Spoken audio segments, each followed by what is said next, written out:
Evangelho de Jesus, conforme Marcos escreveu, capítulo 16, versículo 1, está escrito: Passado o sábado, Maria Madalena, Maria, mãe de Tiago e Salomé, compraram óleos aromáticos para ungir o corpo de Jesus. E bem cedo, no primeiro dia da semana, ao nascer do sol, foram ao túmulo. Diziam umas às outras: Quem nos removerá a pedra da entrada do túmulo? E olhando, viram que a pedra já estava removida. É que a pedra era muito grande. Entrando no túmulo, viram um jovem sentado do lado direito, vestido de branco, e ficaram atemorizadas. Eles, porém, lhes disse: Não tenham medo. Vocês procuram Jesus o Nazareno que foi crucificado. Ele ressuscitou, não está aqui. Vejam o lugar onde o tinham colocado. Mas vão e digam aos discípulos dele e a Pedro que ele vai diante de vocês para a Galiléia. Lá vocês verão como ele lhe disse. E saindo elas, fugiram do sepulcro, porque estavam tomadas de temor e assombro. E não contaram nada a ninguém, porque estavam com medo. Seja muito bem-vindo. Esse é o último vídeo que nós estamos fazendo dessa série de vídeos sobre o Evangelho de Marcos. E no vídeo de hoje, nós iniciamos com aquilo que foi falado no vídeo anterior, que foi a morte de Jesus, que foi o seu sepulcro, que José de Arimateia havia comprado. E agora, 3 dias haviam passado, né? Jesus havia sido morto no sábado, na sexta-feira, no fim da sexta-feira, ele foi crucificado, foi sepultado, e depois, durante todo um sábado, ele passou lá na sepultura. Agora, no romper da aurora, no início do domingo de manhã, as mulheres vão até a sepultura de Jesus para terminar o serviço de unção. Certamente, quando José de Arimateia ungiu o corpo de Jesus, não teve tempo hábil para poder fazer toda a unção. Vocês sabem que, para os judeus, o sábado era um dia sagrado em que eles não podiam trabalhar. Então, José de Arimateia, quando unge o corpo de Jesus, deve ter deixado algo atrás. E as mulheres agora, sabendo disso, decidem retornar até o sepulcro para poder terminar o serviço de unção do corpo, de preparação do corpo para a morte, de fato. Porém, elas percebem algo diferente. Ao chegarem lá nesse sepulcro, elas veem a pedra que fechava o sepulcro rolada. Essa pedra tão pesada não estava mais lá. Havia sido rolada e o sepulcro estava aberto. E elas entram lá e percebem que havia um jovem vestido de branco. Esse jovem era um anjo do Senhor que estava lá para anunciar a mensagem de Deus, o Evangelho, para essas mulheres e dizerem que elas não precisavam ter medo. Essa palavra, esse termo, não ter medo, é um termo muito recorrente na Bíblia, nas Escrituras. Nós vemos isso com Josué, nós vemos com Davi, com grandes homens, com os profetas, e aqui mais uma vez esse anjo vai falar para elas não terem medo. E qual é a causa de não termos medo, gente?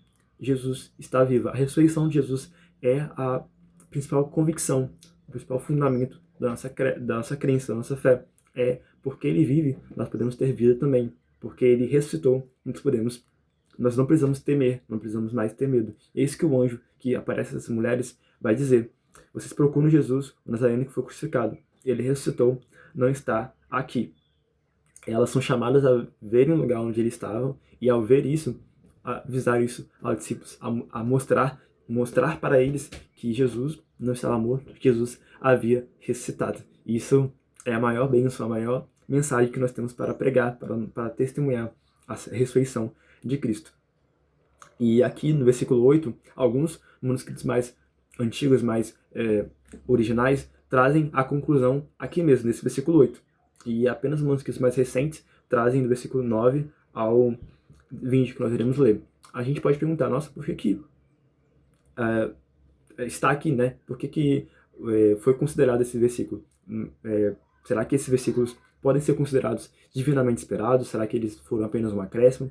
Mas nós podemos entender que sim, eles são divinamente inspirados no sentido de que, como o apóstolo Paulo escreveu a segunda carta de Timóteo, capítulo 3:16, ele vai dizer que toda a escritura é inspirada por Deus. Ou seja, existe a inspiração divina e existe também a preservação divina. Se Deus inspirou os evangelistas a escreverem isso, também ele inspirou para que as pessoas pudessem preservar o texto que nós hoje lemos, que hoje nós entendemos e podemos estudar e compreender todas essas escrituras, entender tudo isso, aquilo que está escrito aqui para nós. Temos vida, e a vida eterna que é anunciada por Jesus pelos evangelhos. Versículo 9 está escrito: havendo Jesus ressuscitado de manhã cedo, primeiro dia da semana, apareceu primeiro a Maria Madalena, da qual tinha expulsado 7 demônios, e partindo ela, foi anunciá-la àqueles que tendo sido companheiros de Jesus, estavam tristes e choravam. Estes, ouvindo o que ele vivia, que tinha sido visto por ela, não acreditaram.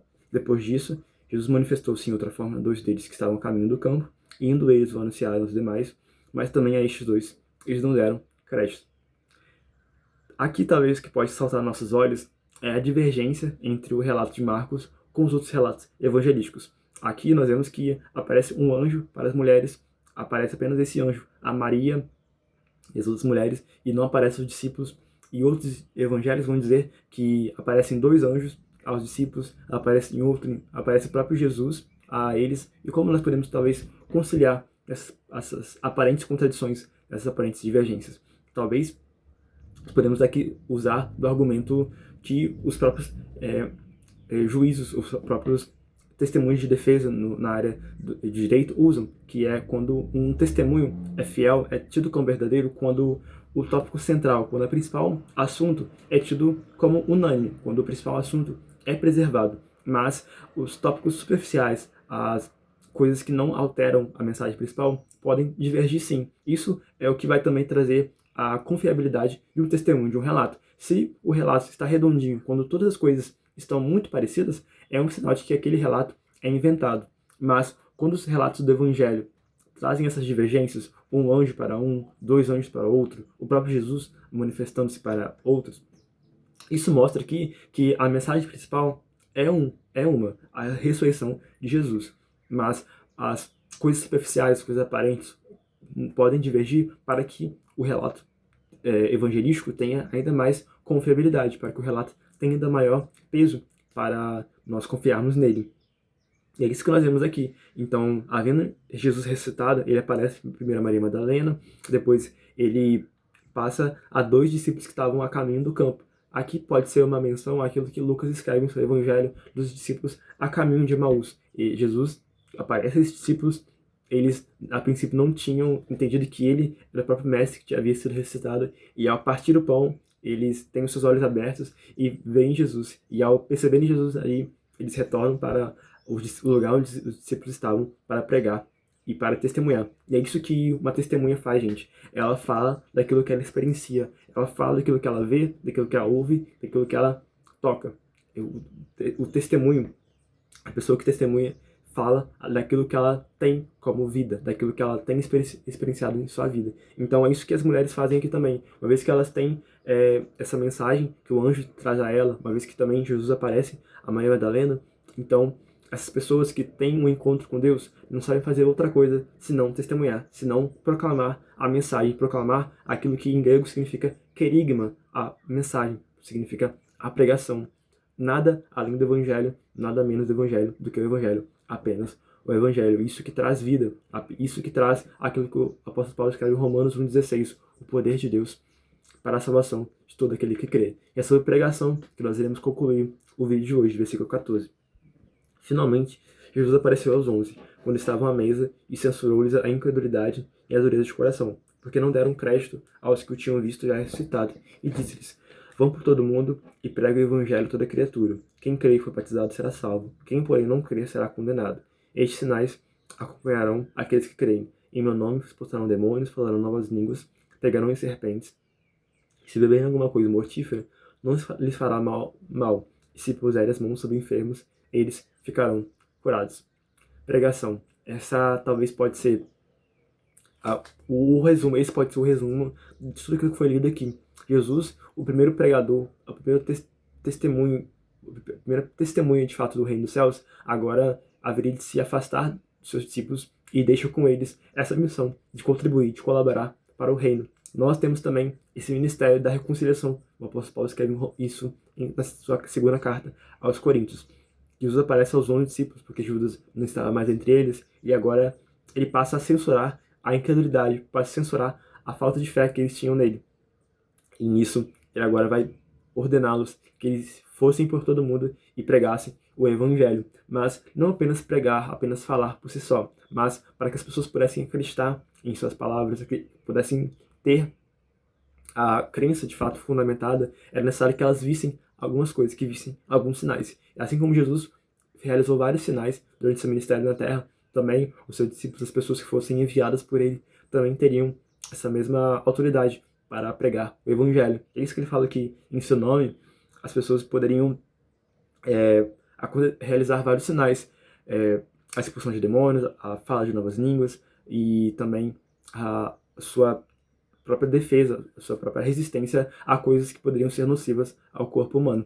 É isso que Jesus vai falar aqui, a importância de nós pregarmos, de nós testemunharmos aquilo que nós vemos e ouvimos, de nós testemunharmos da mensagem mais importante de toda a humanidade, mais importante do que talvez a filosofia, mais importante do que o pensamento humano, do que a razão, é a pregação do evangelho. É claro que todas as coisas são lícitas, eu falei com vocês aqui que o maior mandamento é amar a Deus de todas as nossas forças, de todo o nosso entendimento, de toda a nossa razão, ou seja, nós usamos sim a razão, nós usamos sim o intelecto, mas o intelecto é limitado em algumas coisas, e nesse sentido, ele é limitado para entender que um Deus que se fez carne, se entregou por nós e ressuscitou, e depois ele haverá de retornar. E é isso que nós iremos ver aqui no final, versículo 19. De fato, o Senhor Jesus, depois de lhes ter falado, foi recebido no céu e sentou-se à direita de Deus. E eles foram e pregaram por toda parte, cooperando com eles o Senhor e confirmando a palavra por meio de sinais que se seguiam. Certeza, confiança, esperança. Essas são algumas das palavras que nós podemos trazer para resumir e concluir esse texto.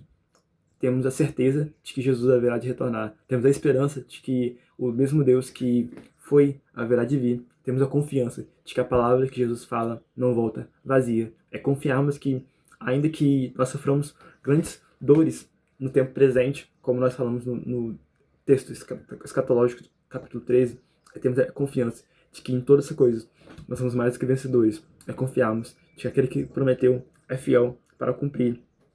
Ele haverá de retornar e nós que estamos com ele iremos viver de forma eterna, a vida eterna com ele. Que esse vídeo, essa série de vídeos possa ter ajudado. Esse é o meu desejo do meu coração, que nós possamos ter em nosso coração a certeza de todas essas coisas que foram faladas aqui. O princípio do Evangelho de Marcos, como nós iniciamos lendo, temos a certeza de que Jesus veio, de que ele nos deu a autoridade para pregar o Evangelho, de que ele nos deu o acesso ao Pai novamente. Espero que esse vídeo possa ter ajudado você, e caso eu tenha cumprido essa missão, eu peço você que curta, comente, compartilhe e se inscreva para que também outras pessoas possam também ser alcançadas por essa mensagem.